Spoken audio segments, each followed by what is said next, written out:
All right, everyone, welcome to tonight's planning board meeting. It is 5:31 on May 26th, which is the advertised time and day for this meeting of the Butte-Silver Planning Board to begin. I'll call this meeting to order. Tonight with us we have Dylan Pipinich, Planning Director, Joella Thomas, Planning Technician, Lila Osborne, Senior Planner, and Robin Smith, Secretary. At this time, we'll take roll call.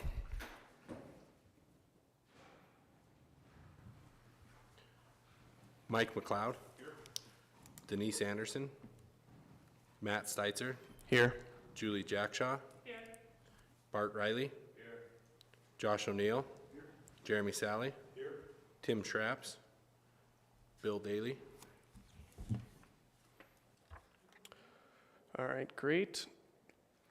We don't have minutes to approve this meeting. That will be next meeting. All right. To the planning board staff, was this meeting advertised to the public? Mr. Chairman, yes, it was. Great. All right, the first item on tonight's agenda is zone change application rezone 2022-3. An application by Justin Fortune of J. Fortune Construction and Sarah Jones of Deluxe Engineering and Construction requesting an amendment to the official Butte-Silver zoning district map. The application requests approval for a change of zoning classification for approximately 4.76 acres of land currently zoned R4, manufactured home, to C2, community commercial. The land is legally described as stated, commonly located at 1461 Longfellow Street, and the lot is directly east of that. This time we'll hear staff's presentation. Thank you, Mr. Chairman. My first presentation tonight is for zone change 22-3.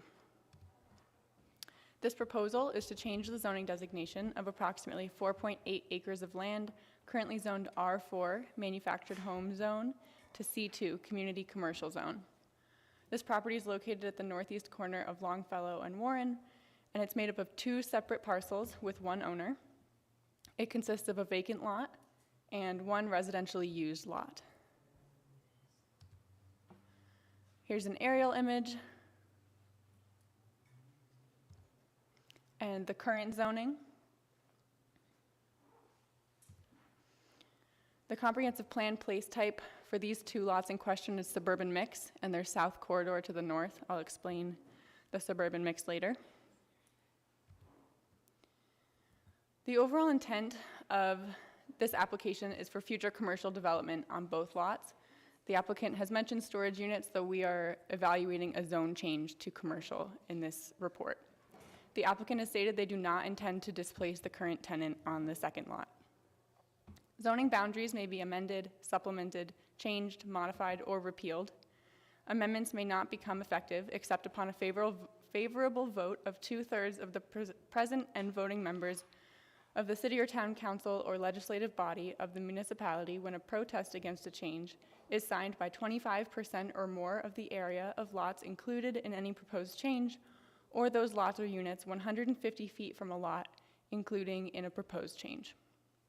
There are 14 zone change criteria for which zone changes are evaluated, and our presentation will include the most relevant points to explain the proposal and its impacts. The first is the new zoning designation in accordance with the comprehensive plan. The suburban mix, which is the place type for these two lots, intends to promote a combination of diverse housing selection with neighborhood scale commercial development. These are transitional areas between suburban and urban, and they act as a buffer between more traditional neighborhoods and higher intensity commercial uses. The comprehensive plan lists future opportunities as integration of neighborhood scale commercial, and future utility goals are road improvements, including curb and gutter. Any development that would occur on these two lots would be considered infill development, which is another goal of the comprehensive plan. The second criteria is the new zoning designed to lessen congestion in the streets. The proposed change from R4 to C2 would increase and would alter traffic along existing roads. Both Longfellow and Warren are in part within commercial or industrial zones nearby, Construction of maximum capacity mini storage units for this land could generate approximately 175 trips per day on Longfellow, but planning staff cannot confirm this estimate nor the specific development. This is just reviewing a zone change from R4 to C2. Will the new zoning promote health and general welfare? For this report, we review the criteria to determine the best and most appropriate use of land for a potential change to the zoning district map. Given the location of this application and the place type, suburban mix, which intends for mixed-use community-scale commercial uses, a C2 zone would be an appropriate use of land here. The property is bordered to the north by an existing C2, and this proposal would extend that zoning designation to the south approximately 380 feet. There are 2 residential lots east of the properties in question, and on the other side of those is a large C2 zone and multiple commercial uses. The land south of the subject property is zoned R4 for approximately 475 feet until it abuts an M1 light industrial zone. The land west of the properties is zoned R4 for approximately 1,100 feet until abutting another C2 zone. As so, this general area is already quite mixed use. Any new development would be required to maintain or exceed Butte-Silver standards for commercial development and those specific to the C2 zone.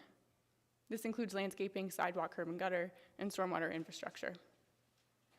The zoning requirements, development standards, international building code standards, and health department standards protect public health and safety and welfare across the county, and this area is within the Butte-Silver Police and Fire District. Will the new zoning facilitate the adequate provisions of transportation, water, sewage, schools, parks, fire, police, and other public improvements? Municipal water exists on the west side of Warren Ave in this area, and municipal sewer has lines within Warren and Longfellow, all of which could be extended to future development. Approval of stormwater plans is required prior to permitting of any commercial use in a C2 zone.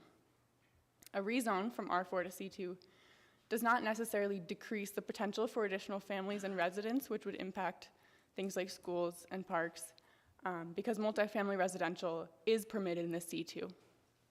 The proposed zone change would encourage commercial development that would be required to construct a new sidewalk, curb, and gutter. In addition, zone change could support new development whose tax contributions would support the provision and maintenance of existing public services.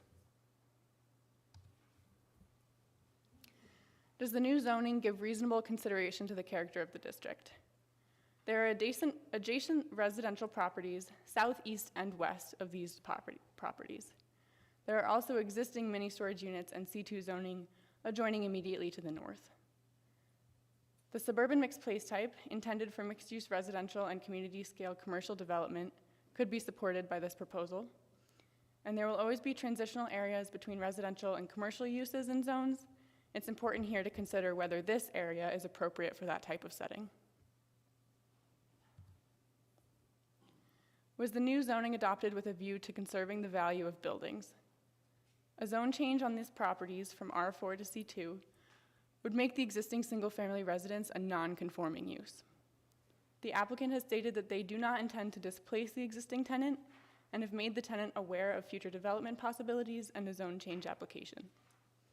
Any new commercial development will be required to install sidewalk, curb, and gutter to adjoining streets, as well as landscaping to enhance aesthetics and maintain positive appearances of new businesses.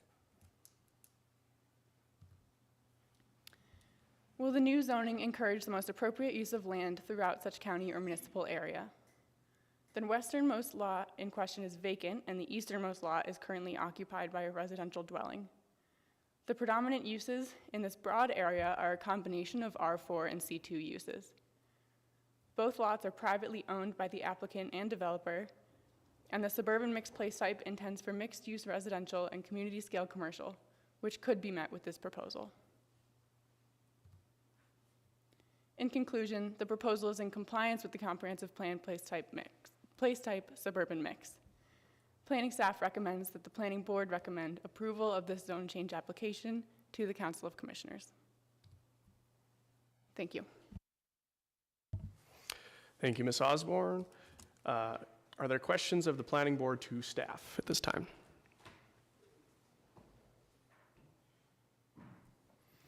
Okay. Could the applicant come forward and make any comments on their application?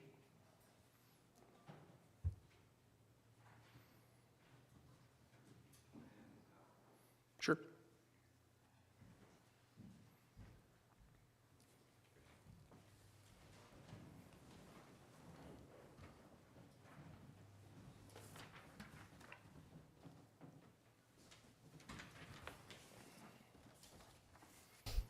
I should know this.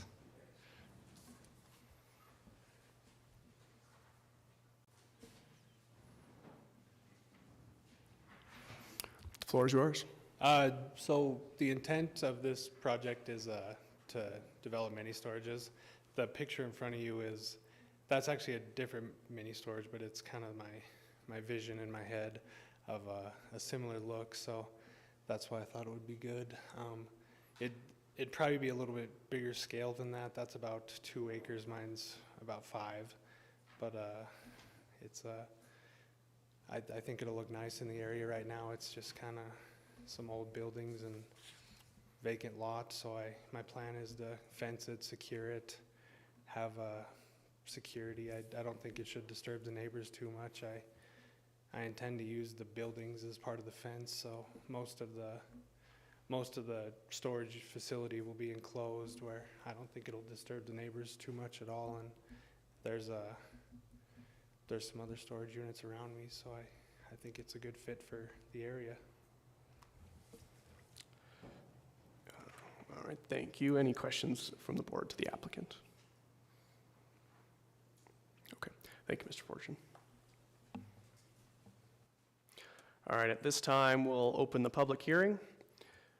We'll make 3 calls for proponents, 3 calls for opponents, and I'd remind anyone of the public to address me as the chair. We cannot answer your questions, but you can state your concerns or any other comments you have. So at this time, this is first call for proponents. Those in favor of the zone change. Second call for proponents. Third call for proponents. All right, this time we'll call for opponents, those in opposition of the zone change. First call for opponents. Second call for opponents. Third call for opponents. Mr. Chairman, I have some letters submitted to the department, which I'll read Great, for thank you. the people who submitted them. The first is from Ms. Zanae Bates. I would like to give you my input about the rezoning of 1461 Longfellow Street. I've lived in this neighborhood most of my life. My family owns 3 homes on Longfellow Street.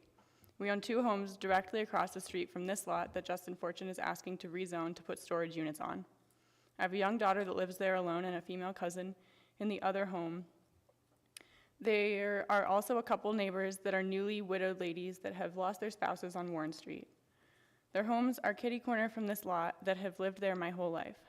We have had a lot more crime in the area of our family home at the other end of Longfellow since adding a storage unit. I strongly disagree with changing this area to commercial and adding these storage units. I don't care how much lighting, fencing, or security cameras you have installed, having these units will drive up the theft and activity to this area. You know that you add candy to a dish that the thieves will show up and start looking around the area for more things to take. My daughter is a small girl. She would never be able to fight off an offender. I just don't want the problems these units bring to neighborhoods. I would really hope you would take into consideration the young families that also live across the street in the trailers and the Legion Oasis before making this consideration. I know there's a storage unit across from the Legion on Warren right now, but adding more just is adding more candy, so to say.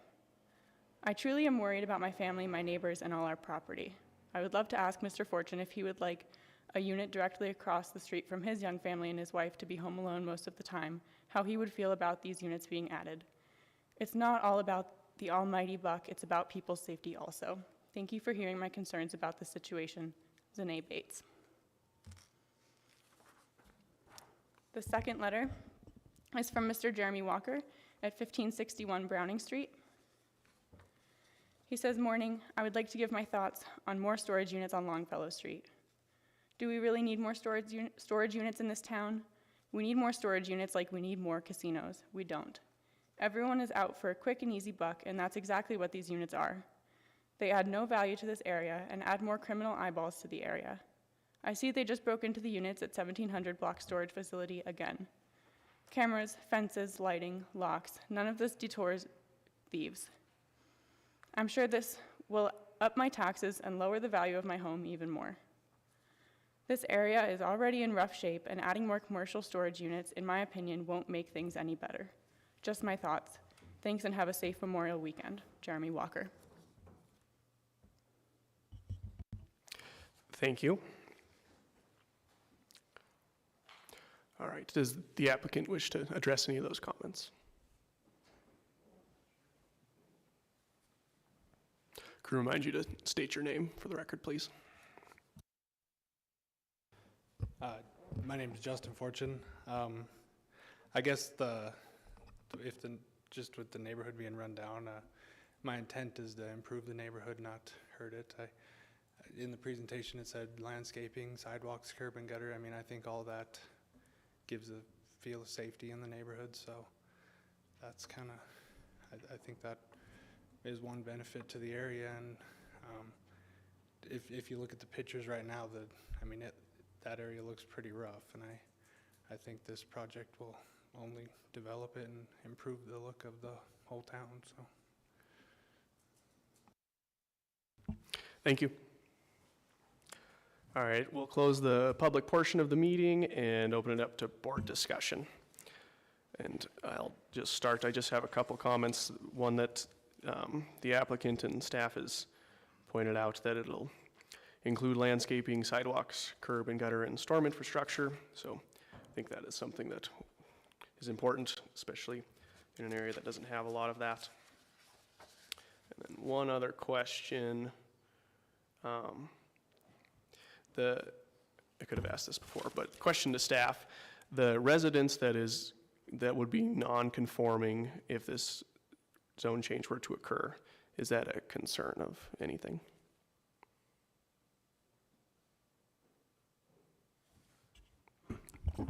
Mr. Chairman, that residence is actually owned by the applicant. So by going through this process, I hope that he understands what owning a non-conforming residence means, and he's actually asking to do that. So does that answer your question? Yeah. Okay, thank you. Other board discussion?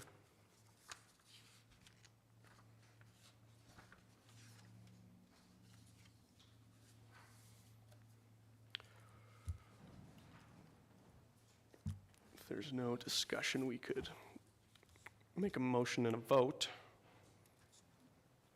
Mr. Josh.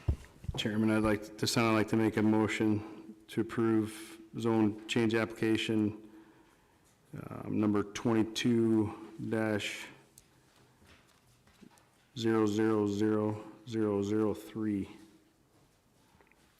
Recommend approval. Recommend and move it on to the council for approval. Okay, thank you. I second it. Okay, second. Any discussion on the motion? All those in favor? Aye. All those opposed? All right, motion passes. All right. Next item on the agenda is zone change application 2022-4.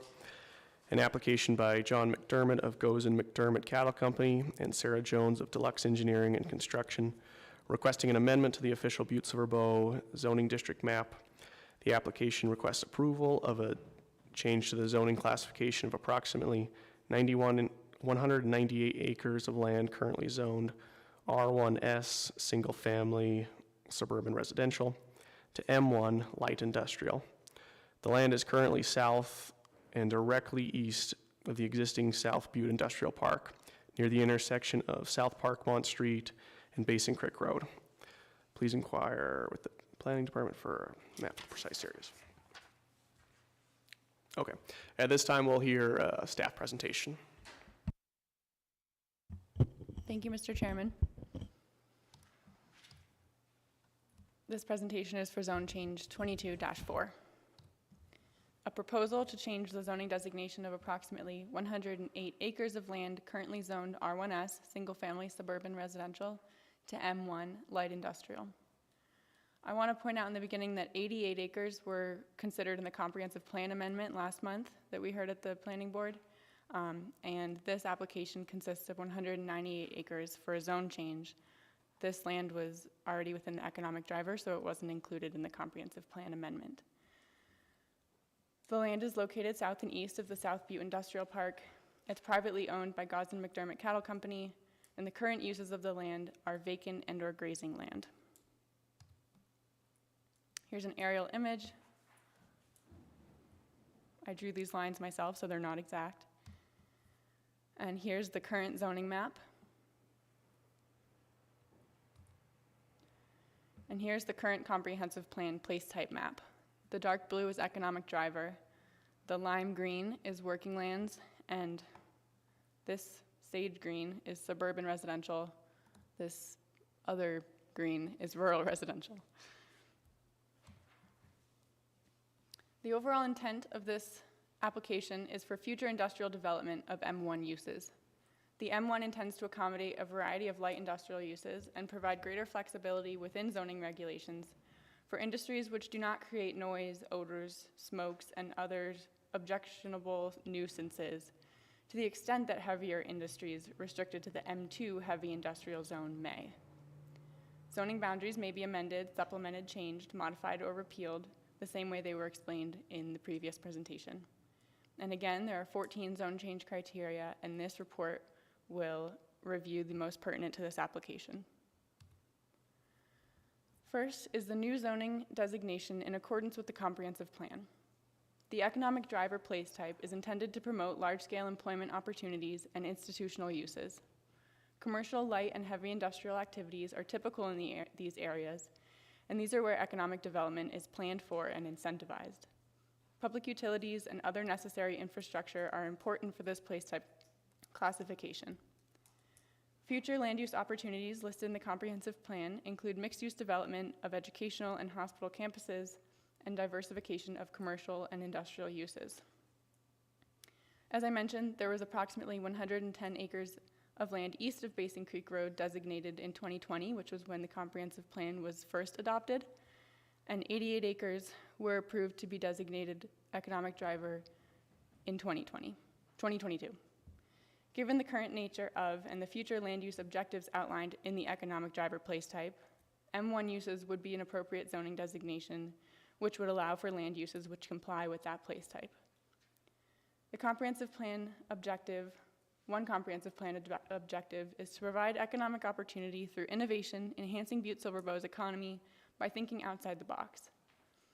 Additional industrially zoned land in the county would accommodate space for economic development and new businesses and industries near similar and compatible existing uses. Not all future development here would be considered infill development. Infill development is another goal of the comprehensive plan. There are no existing roads or infrastructure currently on most of the land, which would support M1 type uses. Some development may be considered infill development as there are water and sewer utilities existing in the industrial park, but again, not on all the land. Is the new zoning designed to lessen congestion in the streets? The new zoning would not be designed to lessen congestion in the streets.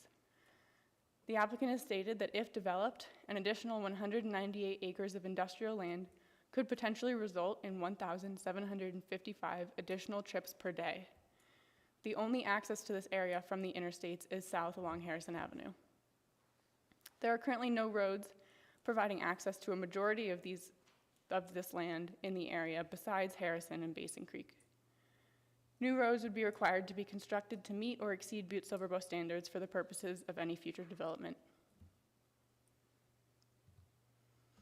Continuing on this point, the Butte-Silver Bow Roads Division has stated concerns with approaches and entrances to newly constructed roads off of Harrison Ave or Basin Creek. Any future road design and approaches would be reviewed by the Road Division should this zone change application be approved and should development occur. There's significant curvature to the road in this area, and the intersection does not meet at a 90-degree angle. The applicant has been in discussion with the Butte-Silver Public Works Department regarding the potential to make the curve a 90-degree turn, which would increase safety in the area. For this land to be divided into 39 parcels, the applicant would be required to subdivide. Thus, the land and the proposal will be subject to subdivision review and required to meet all subdivision regulations at that time. Subdivision review and requirements look much deeper into the infrastructure capacity, road standards and design, concentration of population and development, and compatibility of such a proposal. Will the new zoning promote health and general welfare?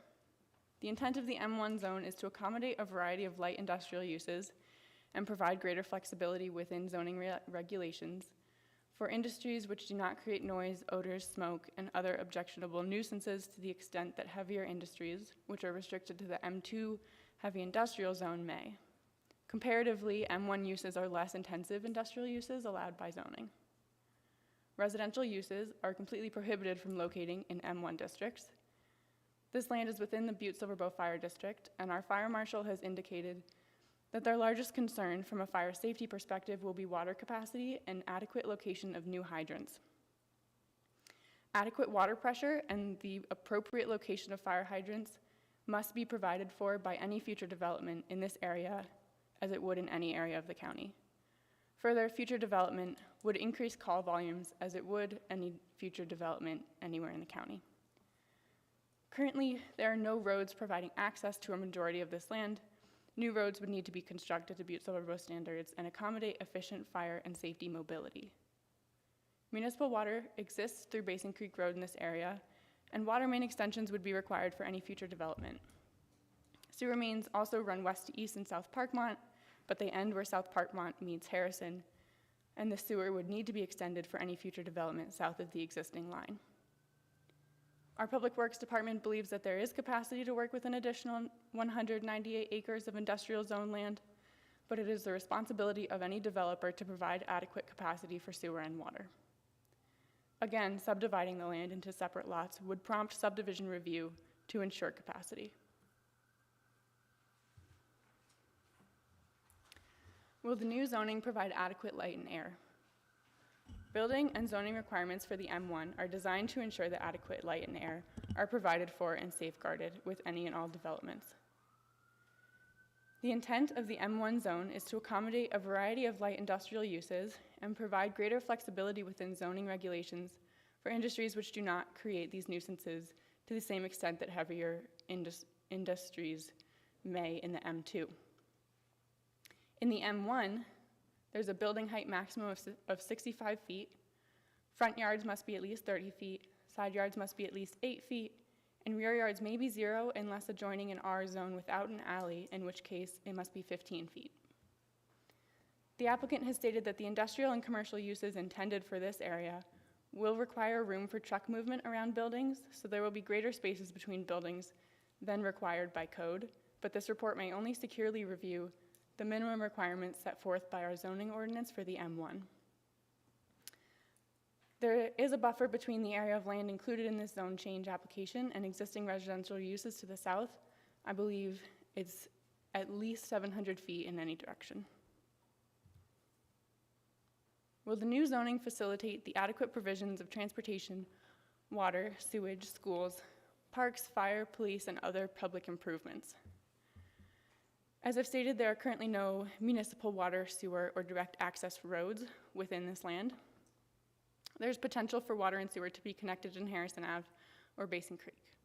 The applicant has stated that a study of our sewer system indicates only 25% capacity is being used in the area, and that the remaining capacity should be more than sufficient for an industrial development, which will result in smaller sewer flows than a similarly sized residential development would.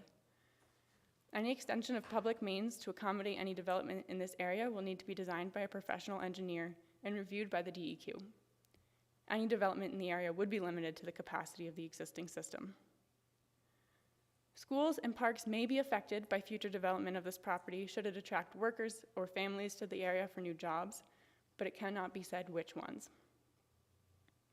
Future industrial uses in the area would likely have their own security systems in place, and tax contributions of any and all new development shall support the provisions and maintenance of existing or improved or created public services. Continuing also on this point, we're aware of high nitrates concentrations in the land south and east of the existing industrial park, so these lands. High nitrates are a water quality problem, and they're exacerbated by septic systems.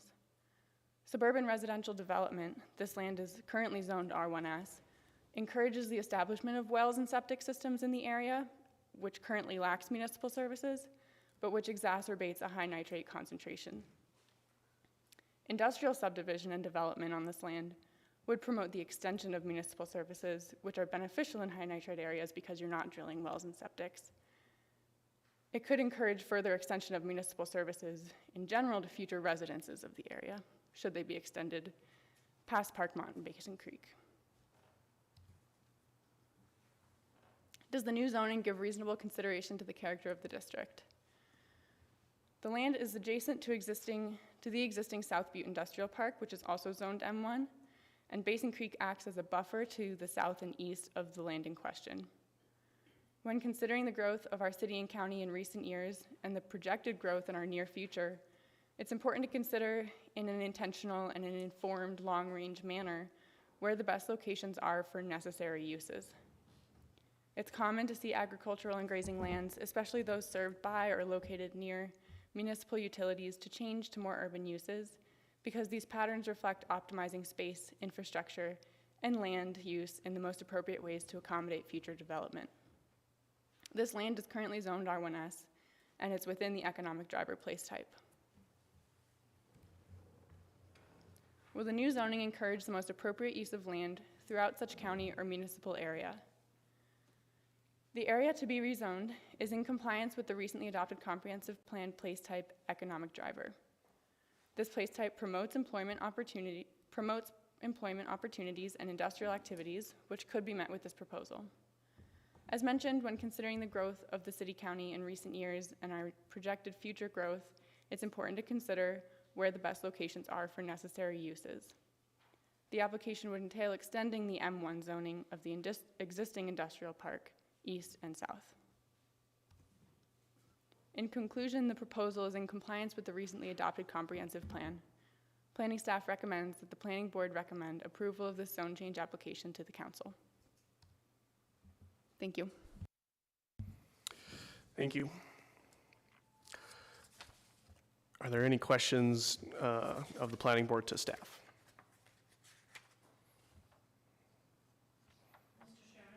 Yes, Ms. Jackshaw.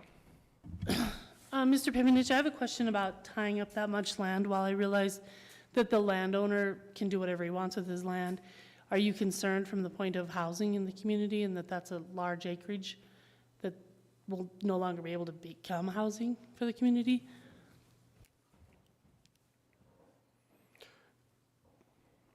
Mr. Pitnich.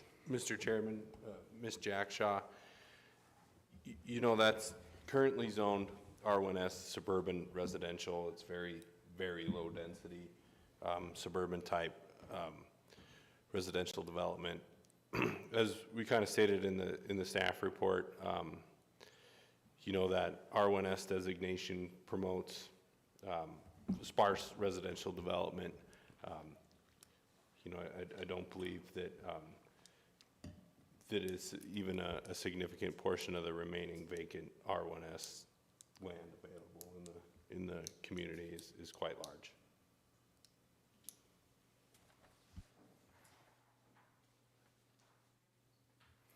I have one question.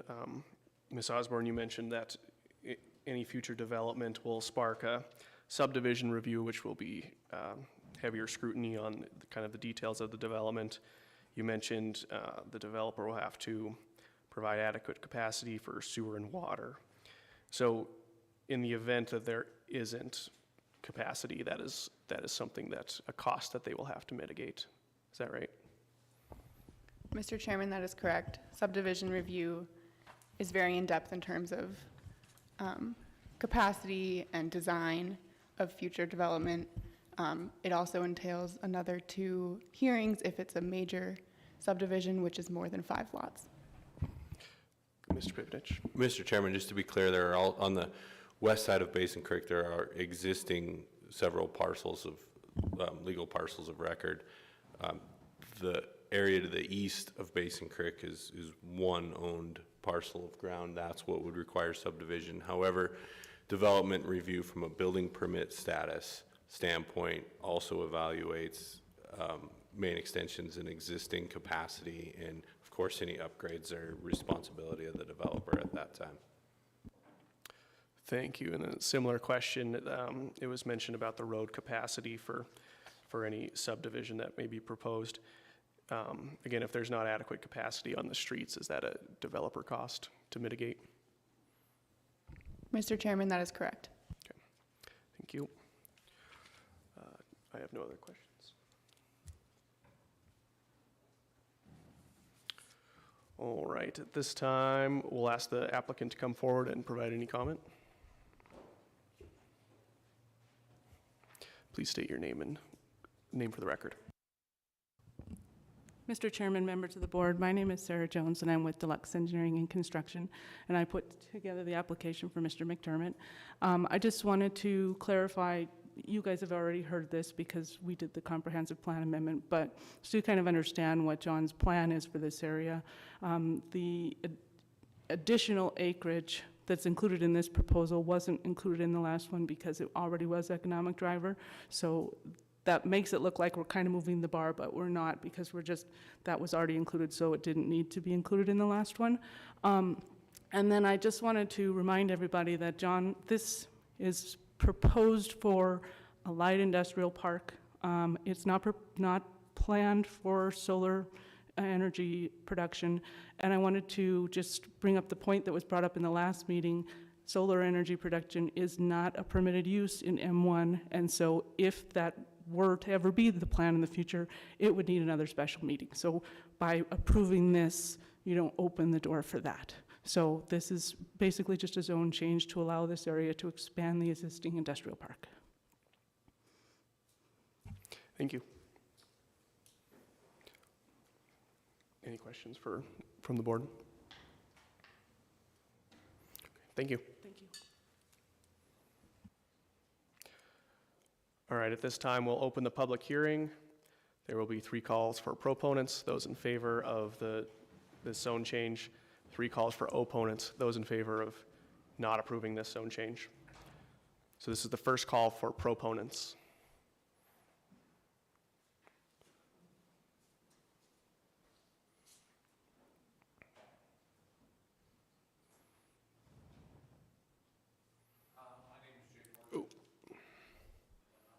Thank you. No, sorry about that. My name is Jay Fortune. I own Jay Fortune Construction. I've been involved with this project with John from the start. We are the metal building supplier, erector, general contractor for the project. And like I said, on our last meeting with you guys, and I'll reiterate what Sarah had to say, it has nothing to do with solar, period. And that's not what we're trying to do. We're trying to put some commercial buildings in there, light industrial use, and it's a great fit for there. We have built, I don't know, 8 or 10 buildings out there, and they're going to be similar to that. And as I said last time, we just finished the cat rental store. It's a great fit for facilities like that. Not everybody can move out to Silver Bow. Not everybody wants to be out at Silver Bow. That's a great industrial area. We're working out there also. I mean, we built great warehouses out there, and Murdoch's is going out there, but it's for large trucking facilities out there, and that isn't what we're looking for here. You know, you'll get trucks come in there, semis unloading things, but not like that. Them 2 interstates cross out there, and they want to get on and go, FedEx, places like that. So I think the fit for the ground is great, and we need more, where there's no more places to build, 20, 30, 40,000 square foot buildings. And there's a lot of people that are moving from California, places like that are coming here that want to move their business here, and we need the property. And I'm like I said, There's a lot of brand-new facilities out there that I think have cleaned the area up. They've made it a lot nicer. It's created jobs, it's created tax base, it's done a lot for that area. So I hope you guys will recommend it. It's a great project. Thank you. Thank you, Mr. Fortune. Second call for proponents. Third call for proponents. All right, at this time, we'll call for opponents, those against the zone change recommendation. I'll remind you just to make you address me as the chair for your statements. We cannot answer your questions. So this is first call for opponents.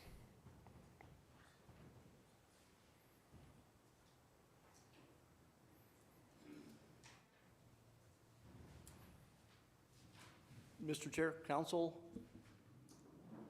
Don Jeffrey, 110 Beaver Pond, my wife Judy Bryant. You have a letter. Would you read that? Would you like to read it? No, go ahead. Since you're here, it would be more appropriate. Yes, she'll do a great job. I don't think you should read your letter. If you're here to speak, I don't think that you should.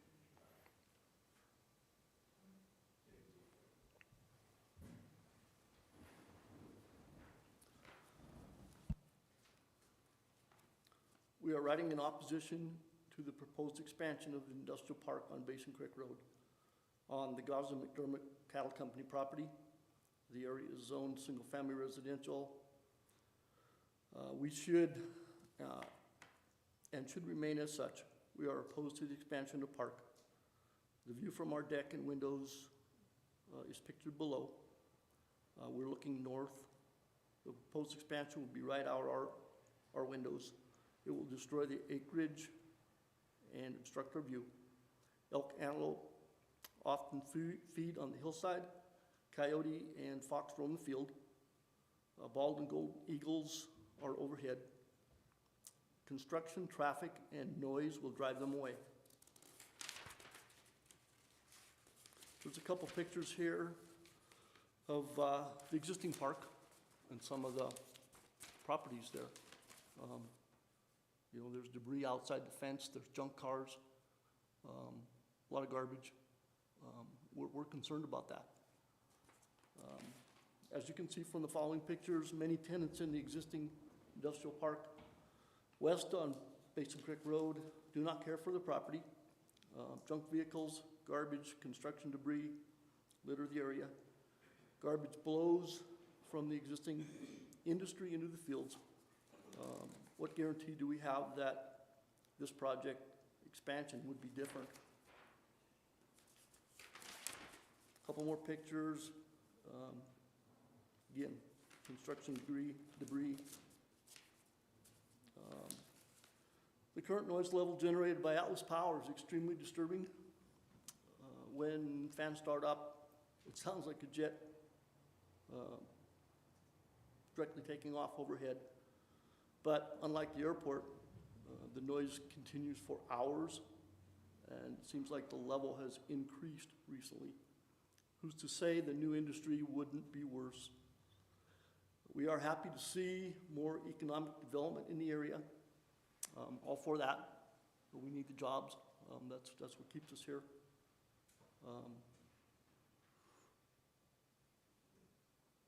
We believe it should be located in the new industrial park on Ricky Jones Way, connections.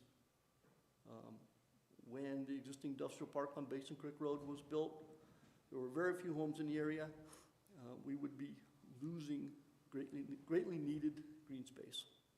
We are urging the zoning board to consider all implications on an approval of this permit. And most importantly, allowing this project to proceed sets precedence to additional commercial expansion in single-family residential areas in the future. Concerns that we have are the green space out there. The proximity to the creek, the floodplain. You know, if you drive south on Harrison Avenue to Basin Creek and then work your way out to the park, the Basin Creek Park, I mean, it's absolutely gorgeous. There's animals all over the place. It's a gorgeous drive. You drive north, and you've got 150 years of mining. I don't think Butte can lose that green space. And again, really concerned about the creek, the floodplain. I think this proposed project is far too close to the creek. The riparian area, what's the impact? The board and the councils, you get one shot to do this and to do it right. And 20 years, 30 years down the road, you've got the infrastructure's there, the buildings are there, the development's there. We do not want to see it creeping south toward those homes, and eating up that green space. Thanks for your time.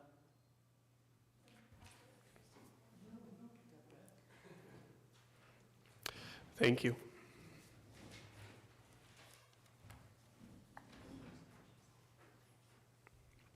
The second call for opponents.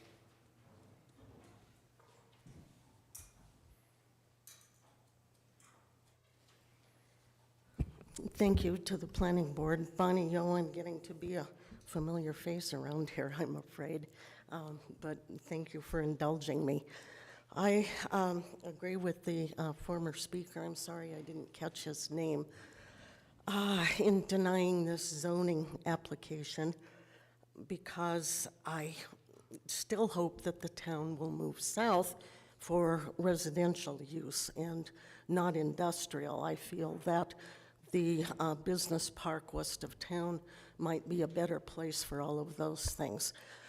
My main concern is what I said before, and Ms. Osborne, if you could put up the map, please, of the proposed area. No one ever mentions that part of the acreage is west of Basin Creek Road. And that acreage, right there, to the bottom left, is adjacent to Mr. McDermott's 1,600 acres that were proposed for the solar farm.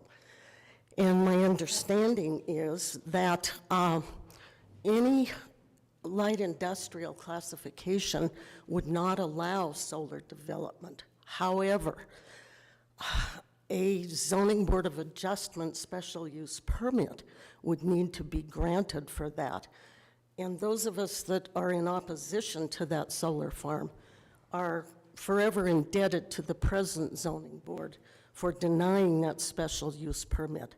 But my main concern is that perhaps a zoning board down the road will not be as foresighted and will be on board with the development of the solar project and grant a special use permit. So my concern remains the same, and I implore you to really consider this zoning change and deny it. Thank you. Thank you.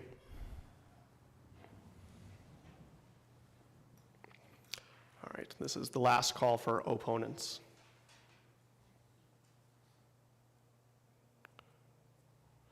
All right. Would the applicant like to address any of those concerns?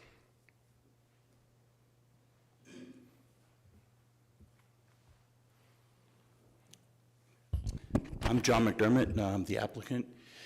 And again, this has absolutely nothing to do with the solar field. This is merely a zone change for a warehouse distribution center, Midwest distribution, and that's merely the whole project right there. So it has no plans of being a solar farm. Thank you. All right, this time we'll close the public portion of the meeting and move on to board discussion.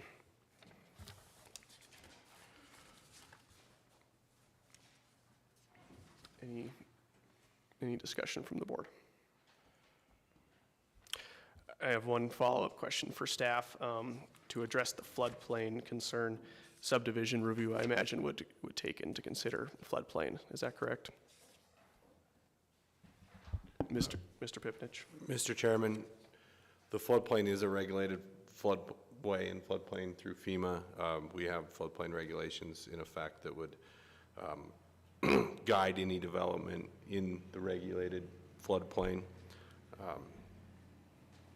Subdivision does have required buffers from waterways, and there's also more than just floodplain. The state regulates any, wetlands, 310, 318, all those types of the permits that is in place in this area. Thank you.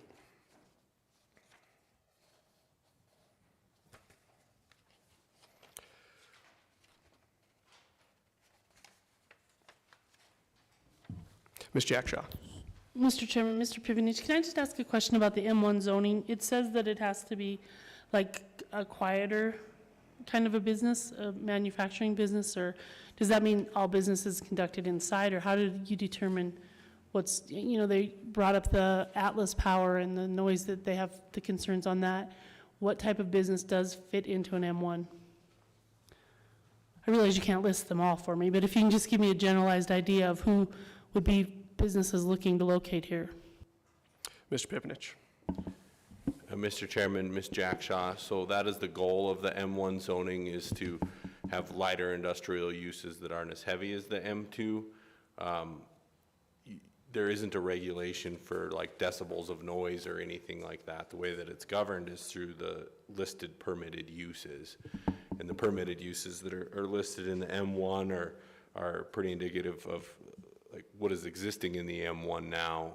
Probably our most common application for a use in an M1 is a contractor construction yard or something similar to that nature. The existing industrial park is probably a pretty good demonstration of M1, typical M1 uses. I forget, there's 30 or plus permitted uses in the M1, but how current zoning achieves the goals of light industrial through less noise and less impact is just regulating those permitted uses.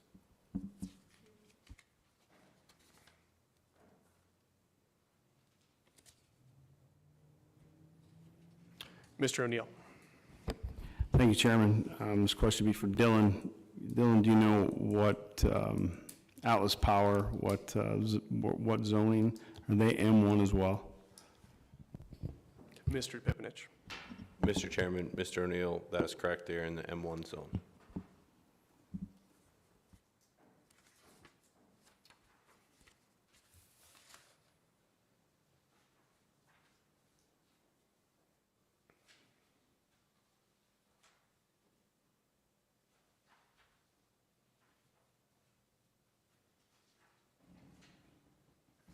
Mr. O'Neill. Thank you, Chairman. At this time, there's no any other questions or concerns or talk of this. At this time, I'd like to make a motion to approve a zone change application number rezone-22000004 and give it to the council for their approval. Thank you. There's a motion. A second. Second by Mr. Sally. Any discussion on the motion? All those in favor of the motion? Aye. All those opposed? All right. All right, to the reminder, this is a recommendation to the Council of Commissioners. If you'd like to voice any opinion about this decision, this recommendation will be presented at a Council of Commissioners meeting in the future. All right, the last item on tonight's agenda is zone change application 2022-5, an application by Mile High Excavating and Sarah Jones Deluxe Engineering and Construction requesting an amendment to the official Butte-Silver zoning district map. The application requests approval of a change to the zoning classification of approximately 1.88 acres of land currently zoned R1S, single-family suburban residential, to M2 heavy industrial. The land is legally described as stated and commonly located at 2805 South Montana. The property in question is mostly zoned M2 except for the northern portion, and this application is to make the entire property M2. This time we'll hear a staff report. Thank you, Mr. Chairman. Our final report tonight is for zone change 22-5. A proposal to change the current zoning designation for approximately 2.3 acres of land currently zoned R1S single-family suburban to M2 heavy industrial. I want to correct what is in the legal ad, which I had mistakenly included one property, but this encompasses both properties which are split zoned and highlighted here. Located at the northeast corner of South Montana and southeast corner of South Montana and Beef Trail Road, it's made up of two properties with two separate owners. One owner is the applicant and the other has been notified by certified mail. It consists of a law office and the Mile High excavating property. Both are split zoned R1S and M2. Here's an aerial image. And here's the current zoning. You can see that the R1S is this grayish green and the M2 is dark purple. The comprehensive plan place type is economic driver, that light blue, or I guess the darker blue of the blues on the screen. And the overall intention of this application is to remedy the split zoning here. Both properties are currently operating industrial or commercial uses, and the zoning boundaries may be amended, supplemented, changed, modified, or repealed as described in the first presentation. There are 14 zone change criteria, and this presentation will evaluate the most pertinent to this application. Is the new zoning designed in accordance, is the new zoning designation in accordance with the comprehensive plan? The subject land and the industrially zoned land south of it were originally designated as open lands at the time of the adoption of the comprehensive plan in 2020, but planning staff believe this place type designation may have been a mistake. These lands are currently and have historically been used for industrial purposes, and they're not anticipated to become open land. The entire area recently underwent a comprehensive plan place type amendment from open lands to economic driver. This top map shows the original place type, which the green is open lands, and then this bottom is the current place type, which was just changed to economic driver. The economic driver is intended to promote large-scale employment opportunities and institutional uses. Commercial, light, and heavy industrial activities are typical in these areas, and they are where economic development is planned for and incentivized. Heavy industrial M2 would be an appropriate zoning designation, which complies with this place type. Another objective of the comprehensive plan is to promote growing wisely into the future by using what exists today to support growth. This proposal would accommodate this objective. It would allow Mile High Excavating and or the other property to expand their existing businesses into that area, which is currently prohibiting them with the R1S zoning. Is the new zoning designed to lessen congestion in the streets? No changes to existing uses are anticipated with this zone change application, and thus there should be little to no impact to existing travel patterns and density. The applicant states access to the development, they're implying the Mile High Excavating intent to expand for office space, will be off the dead-end portion of Montana Street at the intersection of Beef Trail Road. At this location, Montana Street is a dead-end section with no legal traffic unrelated to the property owner's business. You can see that access here. Does the new zoning give reasonable consideration to the character of the district? This application entails no change in use. Despite the current zoning designation, the land in question, it's unlikely that these sections of property would ever be used for residential purposes. The R1S has a minimum lot size requirement of 1 acre, and the area of R1S zoning on the applicant's property is less than 1 acre, and thus not a viable area for R1S development. The area of R1S zone on the westernmost property is just over 1 acre, but currently contains a law office, right here. As so, the zone change would allow uses which are most within the current character of the district or the existing uses on both properties. Does the new zoning correct a mistake or oversight that occurred in the past when an inappropriate zoning category was applied to the area? Staff does believe that the new zoning would correct a mistake or oversight that occurred in the past when an inappropriate zoning category was applied to the area. It's unlikely that this approximately 2.3 acres would ever be used residentially. The approach, which established our original zoning boundaries, could have extended this R1S zoning south of the cemetery across Beef Trail Road. The approach used to delineate the original zoning boundaries did not always take into consideration roads or ownership boundaries. Will the new zoning better reflect the current situation in the area or neighborhood because, since the original zoning was adopted, the area has changed significantly in terms of adjacent land use? An M2 zoning designation for the subject land would reflect the current situation in the area. The majority of the 2 properties in question are already zoned M2 and currently operate commercial and/or industrial uses. Land to the northwest and to the south are also industrial and zoned M2.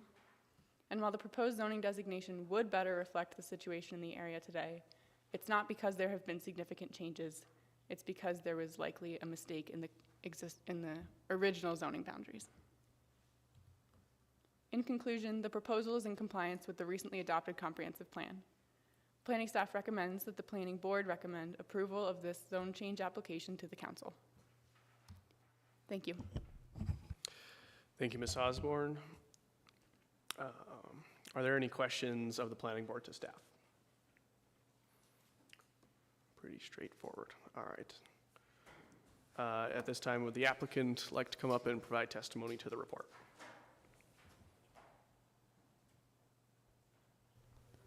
Hello, my name is Sarah Jones with Deluxe Engineering and Construction, and I just wanted to thank you guys for considering this one. It's kind of just cleaning up that boundary and making that zoning cover the entire property. I think it's pretty self-explanatory, but I'd be happy to answer any questions you have. Thank you, Ms. Jones. You appear to have a monopoly. All right, so this time we'll open the public hearing. There'll be 3 calls for proponents.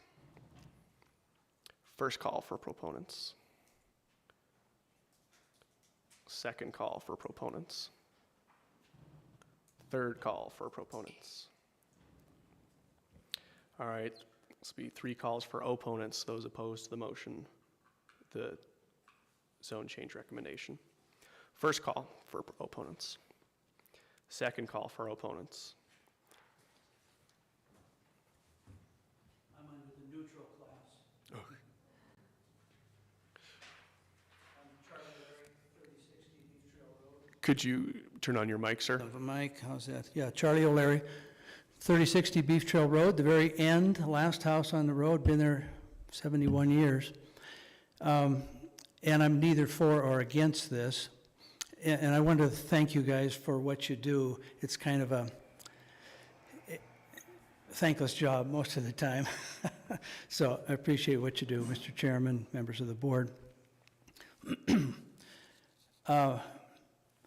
Yeah, I'm neither way on this because it sort of makes sense to consolidate those properties as the same designation. That does make sense. It's a little unfortunate that I heard somebody suggest maybe there was an error in the original zoning. I don't know if that how far that goes back, but it is unfortunate that this isn't an M1. But it is what it is. So we'll go from there. I'd like to give you some history of the Beef Trail area. I've seen every good, bad, and ugly that's happened from the ski run all the way down to Montana Street in my lifetime, seen every bit of it. And there's good news and there's some bad news. If you don't mind a little history, I'll share it with you. Because some of you were not even born yet. Okay, so we'll start up at the top with the Beef Trail Ski Run, which closed in 1990 because of weather change, whatever, lack of snow. If they couldn't make enough money on Christmas break from the high school kids, they couldn't pay for the insurance. And that happened 4 or 5 years in a row, and it just finally put them out of business. So then along comes Columbia Gardens 2. Remember that? Columbia Gardens 2. Anaconda Company shelled out $400,000. I call it guilt money. Gave it to a group that, I don't know, they call themselves Columbia Gardens Foundation or something. So boy, everybody thought this was a grand idea, including me, that moved the Columbia Gardens out to Beef Trail. Got a willing donator of the land. So they started spending money, all kinds of concrete and planting trees, and then they moved the big archway out there, which is still there today, dilapidating. And they spent a lot of money, but the thing they failed to do, and everything I'm going to tell you here has something to do with Butte-Silver Bow, but what they failed to do is go to the city fathers and say, you guys going to take this over when we get this all built? They didn't do it. And when it came time to hand over the keys to Butte-Silver Bow, the city fathers and mothers, if there was any at the time, said, no, we're not taking this over. That's your baby. Well, there was no money left, and there was no way to raise money. Beef Trail Ski Group, here you go. So what they did, they had to take in some money to pay the taxes, so they leased the whole property to some cattle ranchers. The cows came in, they crapped all over everything, they rubbed up against all the hundreds of trees, pushed them over, killed them all. Okay. So then next along came Italo Castori. Do you remember Italo? And he bought it. He bought the property, and he had a good idea, really. It was going to be a cluster development with lots of open space around it. For some reason, it just didn't fly for him. He struggled and he struggled, punched some wells. And then his wife left and went back to Italy, and he very soon followed her. And that's when it was sold to the development company, 5 or 6 members of that. And then we had a major, major subdivision. I don't know how many parcels, but there's a lot. I have all kinds of new neighbors. The one good thing that happened, the money from the sale went to this Beef Trail Ski Foundation, and that goes to help kids get introduced to skiing, and it's a great program. Still generating that today. Okay, so that's Beef Trail. Next property down is ours. Hardly anything has changed in our property over the last 80 years. My horses still walk right down Beef Trail Road to get to water. They always will. Okay, then further down, Will and Daisy Brazier passed on. They gave their property to Father Finnegan. He created a subdivision, pretty major one. A lot of new homes out there. Then Carl Miller, who used to run the Miller Dairy right there on the hill on Beef Trail, he passed away, and his wife. Their son lived out of state. He didn't want any part of it. So he wound up selling it to Davis and Enruth. And they created a real nice subdivision called Western Solitude. Lots of nice homes in there. And some of the road got paved. Okay, moving on down, we had the historic burn dump. Anybody remember that? All the garbage from Butte for, I don't know, 50, 60 years went out on Beef Trail Road and into the dump, and they lit it on fire. So all that smoke and whatever went right over to the good people in Timber Butte. But it went on and on and on. It closed in the 60s. That was good for the environment and good for the people in Timber Butte. Who lost out was the can pickers. You know what can pickers are? They were the people that picked all the burnt cans for the precip plant over in McQueen. They used to have the chicken wire 8 feet high on their trucks. They'd fill them up, provided income for a couple people. Okay, next down the road is the old car dump, which was down below the old burn dump. And they just took cars out there and they leaked oil and whatever. I guess somehow they got recycled. That piece of property is currently not zoned on your map. It's owned by Bob McCarthy. He picked it up here a few years ago. That worries me a little bit about that not being zoned. I'll tell you why later. Okay, on the other side of the road, we had a pig farm. We had the brickyard. Remember the brickyard? And Lavelle Powder Company. An interesting story there. In '63, some guys got in and stole a whole pile of dynamite. And they didn't want the dynamite to blow anything up. They wanted to sell it back to Mr. Lavelle. So his people got with their people, and they met in some bar in Walkerville, cut a deal. $200. This was all over $200. So it's all, they decide to meet down at the Pittsmont Mine over by East Junior High. And it was supposed to be just, here's your money, here's your dynamite. But the sheriff at the time got word of it, and he was out to bust some people. So they're down there in the middle of the night, and they're on some mine dumps watching with binoculars, and pretty soon the truck pulls in and some other vehicle pulls in. I don't know, something went bad, and a shot was fired. More shots were fired, and pretty soon somebody hit the dynamite. It blew everything sky high.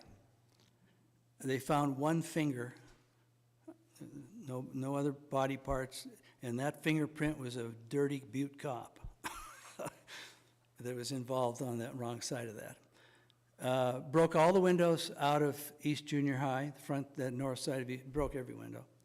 Yeah. So that's some history there. Lavelle never got his money or his dynamite. So on that side now, we have Hollow Contracting, good business, and the new Butte-Silver Bow shops. Pretty good improvement out there. Back on the south side is the old landfill, and that was reclaimed in the 90s and now is a golf driving range, part of it. Golf driving range, pretty good improvement. Next is the Clark Tailings. It's where all us kids from Madison School used to play. It was a great place to play, roll down the hill. That was removed, capped, and is now the home of Copper Mountain Park and Three Legends Field. Big improvement.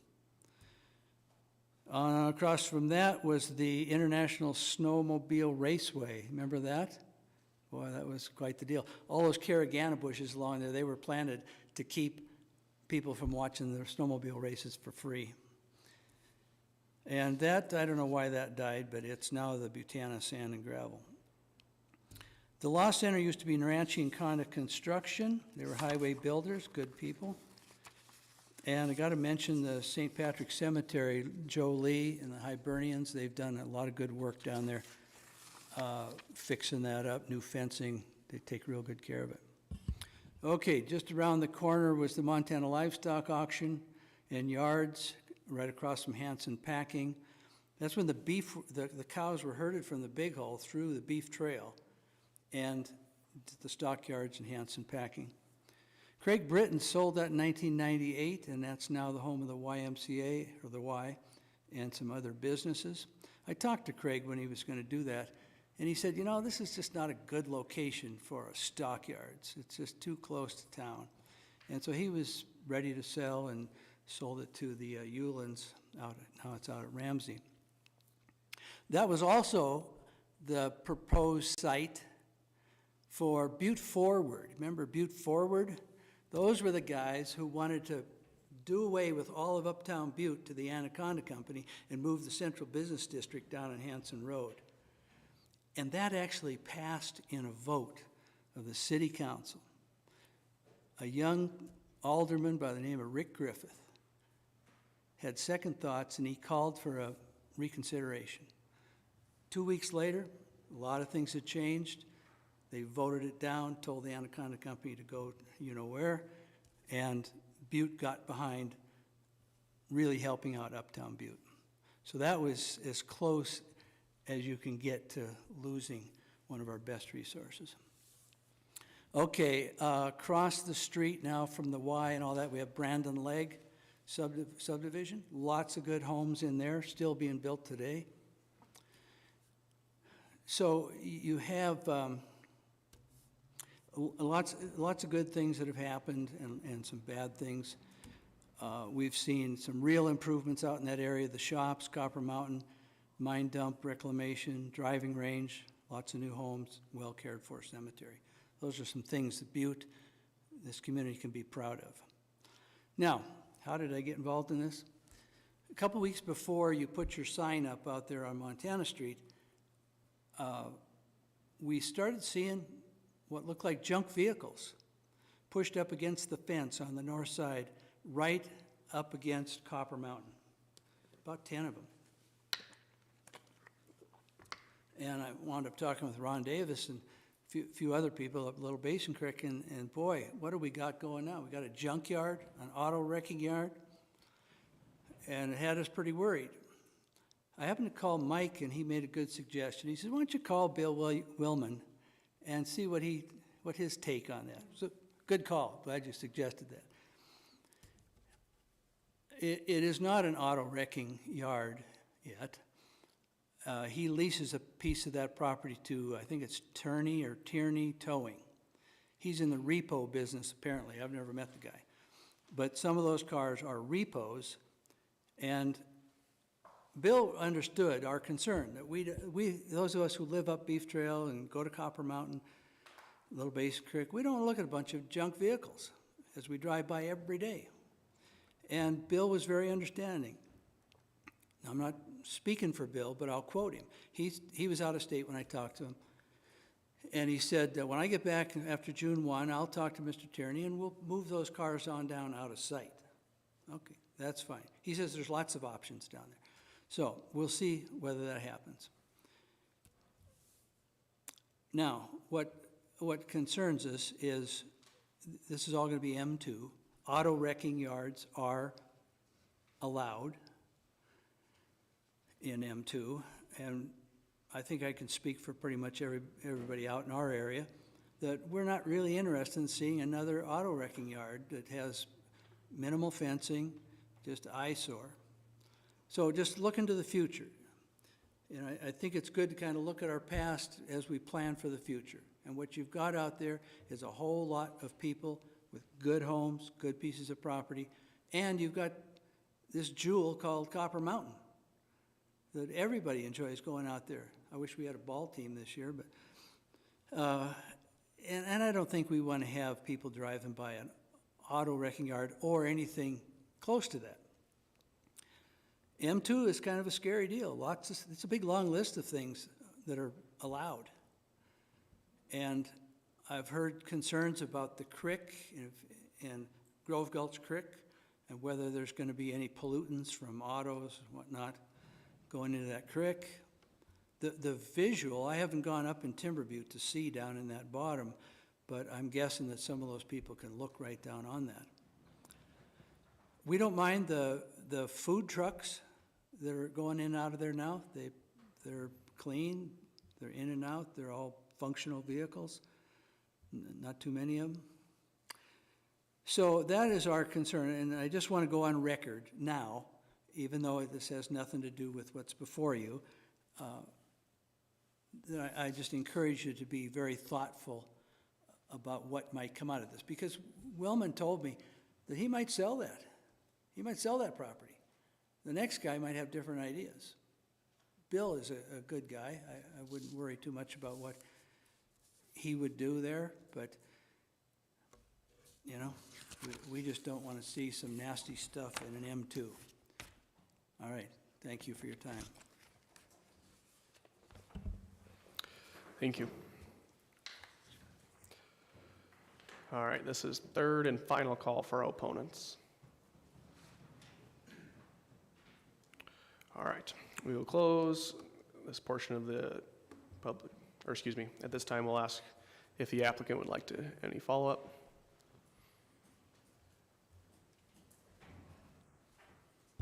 Hello, Sarah Jones again. I just wanted to address these two technical points at the end.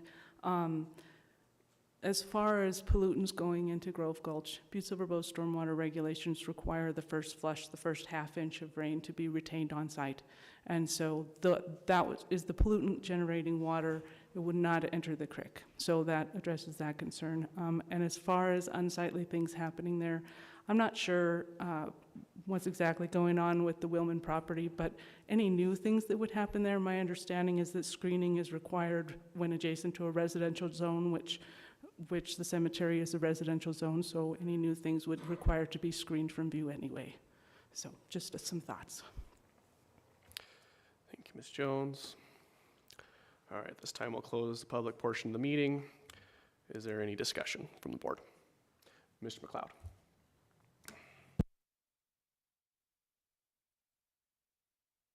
There we go. Charlie, I don't know if we speak for the entire board, but I liked your history lesson. Yeah, it was great. I'll leave that one be.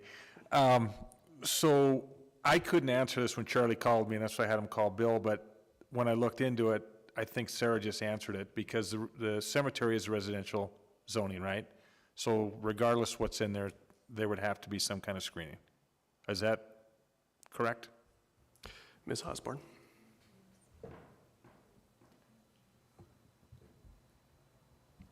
Mr. Chairman, Mr. McLeod, that is correct. Okay. Screening is required in the M2 against residential zones. So, and to be honest, and it's something that I'll probably look into, but the original use of land at the Wilman property didn't include outside car storage. That would be an expansion of use and would most likely require screening. Thank you. Thank you. Mr. O'Neill? Oh, okay. Any other discussion from the board? All right, this time we'll close discussion and look for a vote. Recommend or not recommend approval? Mr. Sally? Mr. Chairman, I'll make a motion to approve zone change 22-5 and forward it on to the council. Recommend approval? I would second that. Ms. Jackshaw, second. All those in favor, or any discussion on the motion? All right, all those in favor of the motion? Aye. All right, motion pass. Any opposed? All right, motion passes. All right. Is there any other business? Mr. Pipinich? Mr. Chairman, we have no other business. All right, great. This time we can adjourn if there is a motion. So moved. Second? All in favor? Meeting adjourned.